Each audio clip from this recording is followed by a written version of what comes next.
I'm still frustrated that they had the most money to spend out of everyone, and they failed to get the top two guys, and they failed to get a top pitcher. Now, you could say, oh, Manaea and Stripling, like maybe together they are worth, X pitcher, and maybe that's fine. But I don't look at it that way because you paid two guys who are looking to improve and so they can move on next year. And so thus, instead of signing Rodon to a 6-year deal or whatever, you're signing these guys to a 1-year deal. And you got to try this all over again.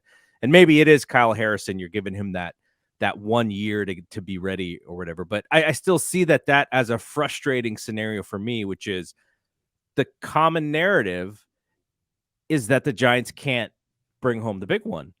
And that only gets worse next year because the big one is Shohei, and really getting Judge or Correa this year was really to set that table to also grab Ohtani, to show Ohtani like, hey, we're building something here, dude. You want to be a part of this. And now you're telling Ohtani, I'm not quite sure what we are at this point. And that can't be good for them next year. No, definitely not. But you also have to look at it too and say, well, the Giants could have gotten Judge or Correa, probably not both. They could have gotten one or the other, and they would have had to gone 162 games this season and made the playoffs and go deep in the playoffs. You can't just grab Judge, grab a couple of pitchers, Haniger, and then say, well, we're going to go get into the playoffs and lose in the first round. Because I think Shohei might look at that and say, well, Mets are a deep team. Mets have a lot of talent. Mets are going to have those guys for a long time. And they're willing to pay top dollar. Absolutely. So, I mean, when you look at it now, it's going to be the Dodgers and it's going to be the Mets. Of course, the Padres are going to come in with a blank check like they always do, but I don't. They're going to have to make some trades in the offseason. They're going to have to dump some salary, I think, in order to get Shohei. Unless they're willing to go that far over the luxury tax, like the Mets are. But that's the other thing too, is let's say Correa, they finally say, okay, 12 years, 315, let's just do it. And they're that far over the threshold. I know they're going to lose Scherzer's salary. 50, yeah.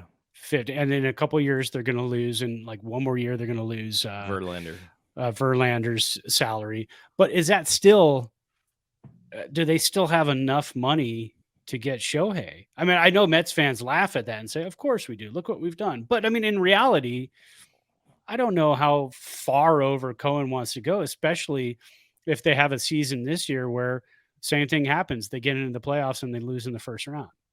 Then you look at it and say, well, we're spending all this money. We can't even get to the World Series. Why are we going to continue to spend this money? I think you're spending it to give yourself a shot. And as we've seen with how good the Dodgers have been, they've really only won one championship, and that was in the bubble. And that was, and that's been since, 1988. So you're talking about a team who for the last, 10 years has been doing everything correctly, and they still only got one. So I think it's really just the opportunity to get there.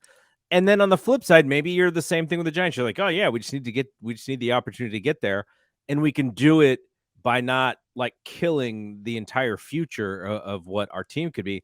I don't know. I see it as inability to close the deal, which has got to be frustrating for them. I get that part, but it's the fans understand more than ever what the opportunities are because we have more information. Yeah.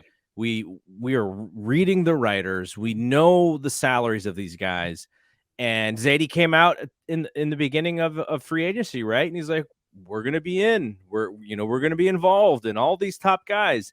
And at the end of the day, the top guy that they got is either Haniger or Conforto, depending on who you think is a better player.